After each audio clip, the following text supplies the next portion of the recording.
بسم اللہ الرحمن الرحیم۔ اسٹوڈنٹس، آج ہم پاکستانی اسٹڈیز پڑھیں گے۔ چیپٹر نمبر 1، بر صغیر میں مسلم معاشرے کا قیام۔ For B A, B S C, B com, M B A, M B B S, B B A, part 2۔ بر صغیر میں مسلم معاشرے کا قیام۔ سوال نمبر 1، مسلم معاشرے کی تشکیل اور ارتقاء پر بحث کیجیے، یا بر صغیر پاک و ہند میں مسلم معاشرے کے قیام پر تفصیل سے روشنی ڈالیے۔ مسلم معاشرے کی ابتدا۔ بر صغیر ہند و پاک میں مسلم معاشرے کی کہانی بہت پرانی ہے۔ اس سرزمین نے زمانے سے قدیم سے لے کر آج تک عروج و اقبال اور نکبت و زوال کے بہت سے دور دیکھے ہیں، اور بیرونی حملہ آوروں نے ہمالیہ کے دروں سے اتر کر بار بار اسے پامال کیا، اور ایک دو کے سوا ان سب حملہ آوروں نے اس علاقے میں پہنچ کر یہیں ڈیرے ڈال دیے اور اپنے پرانے وطن کو بھول کر ہمیشہ کے لیے یہیں کے ہو گئے۔ عرب اور ہندوستان میں دراصل ظہور اسلام سے پہلے بھی تجارتی تعلقات تھے، اور اس سرزمین کے ساحلی علاقوں پر عرب تاجروں اور جہاز رانوں کے آمد و رفت کا سلسلہ جاری تھا۔ تاجر یہاں آ کر مالابار کے ساحلی علاقے میں آباد ہوتے رہے، اور انہوں نے یہاں اسلام پھیلانا شروع کر دیا، جس کے نتیجے میں مالابار کے ہندو راجا نے اسلام قبول کر لیا۔ پھر دھیرے دھیرے بہت سے لوگ اسلام قبول کرتے رہے۔ اس طرح بر صغیر پاک و ہند میں مسلم معاشرے کی بنیاد اس دن پڑ گئی تھی جس دن ہندوستان میں پہلا مسلمان آیا اور پہلا غیر مسلم مسلمان ہوا۔ دور خلافت راشدہ میں سندھ پر حملے۔ حضرت عمر رضی اللہ عنہ خلیفہ دوم کے زمانے 15 ہجری بمطابق 636 عیسوی میں عثمان ابی عاص ثقفی گورنر بحرین عمان نے اپنے بھائی مغیرہ کی قیادت میں ایک لشکر سندھ پر حملے کے لیے بھیجا۔ اس وقت سندھ میں راجہ چچ کے بیٹے اسامہ جودھے کا حاکم تھا، نے اس لشکر کا مقابلہ کیا۔ مغیرہ بہادری سے لڑتے ہوئے شہید ہو گئے، اور اس طرح سندھ فتح ہونے سے رہ گیا۔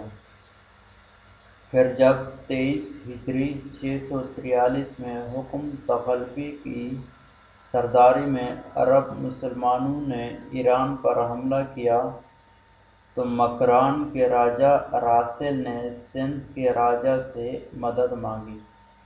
اس نے اس کو مدد دی۔ دونوں راجاؤں کی فوجوں نے مل کر دریائے ہلمند پر مسلمان فوج کا مقابلہ کیا۔ مسلمان اور مکران اور ایرانیوں میں سخت معرکہ ہوا، مسلمانوں کو فتح ہوئی۔ حضرت عثمان رضی اللہ عنہ کے زمانے میں 29 ہجری میں عبید اللہ محمد معمر تمیمی مکران کے حاکم مقرر ہوئے، جو بڑی بہادری سے دوسرے علاقوں کو فتح کرتے ہوئے ہندوستان کی سرحد تک پہنچ گئے، اور اسی دور میں حضرت عبدالرحمن بن سمرہ نے بلوچستان سے ملے ہوئے زریخ اور کیچ کے علاقوں پر قبضہ کر لیا۔ بلاذری کے قول کے مطابق حضرت علی کرم اللہ وجہہ کے دور کی حکومت میں بھی ہندوستان پر حملہ کیا گیا۔ حضرت علی کرم اللہ وجہہ نے 39 ہجری میں حارث بن سمرہ عبیدی کو ہندوستان کے محاذ پر سپہ سالار بنا کر بھیجا۔ یہ ابھی کلات ہی میں تھے کہ 40 ہجری میں حضرت علی نے شہادت پائی۔ آپ کی شہادت کے بعد انہوں نے اس مہم میں غیر معمولی کامیابی حاصل کی۔ حکومت کی بھاگ دوڑ بنو میاں کے ہاتھ آ گئی۔ خلافت راشدہ کے دور میں جنوبی ہند کے معاشرت اور تہذیب پر مسلمانوں نے گہرے اثرات مرتب کیے۔ جنوبی ہند کے ہندوؤں نے بھی مسلمانوں کی معاشرت اور تمدن سے متاثر ہو کر اپنی قوم کی اصلاح کا بیڑا اٹھایا۔ دور بنو میاں۔ اس دور میں عرب کا ایک مشہور سردار محمد علافی جو بنو میاں کے خاندان سے تھا، 59 ہجری میں ایک آدمی کا قتل کر کے اپنے خاندان کے 500 آدمیوں کو لے کر کے چپکے سے سندھ بھاگ آیا اور راجہ دہر کے علاقے میں رہنے لگا۔ اس زمانے میں اور راجہ رنمل کے مابین سخت اختلافات تھے۔ راجہ رنمل ایک بڑی فوج کے ہمراہ الور پر حملہ کر دیا۔ راجہ رنمل کی زبردست فوجی قوت کو دیکھ کر راجہ دہر بہت پریشان ہوا اور اس کی سمجھ میں کچھ نہ آ رہا تھا کہ اتنی زبردست فوج کا مقابلہ کس طرح کیا جائے۔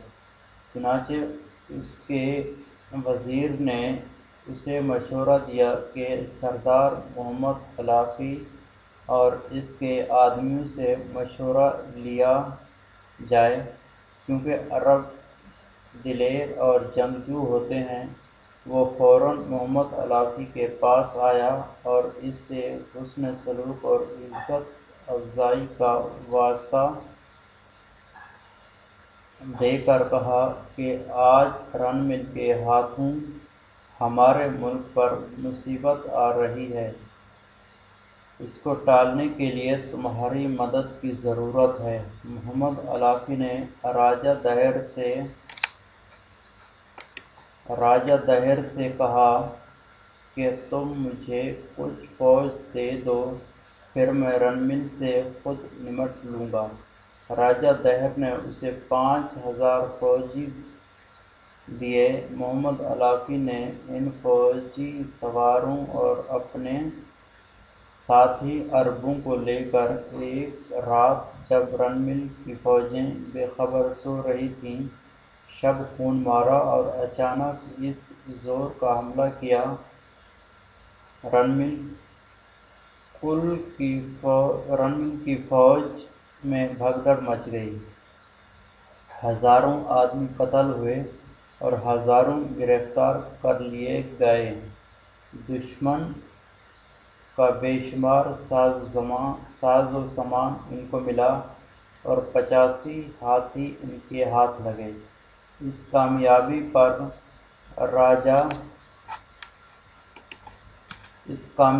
پر راجہ دہر بہت خوش ہوا۔ اس نے محمد علافی اور اس کے ساتھیوں کو بہت سا انعام اور اکرام دیا اور سرحد مکران پر ایک علاقہ ان لوگوں کے لیے مقرر کر دیا۔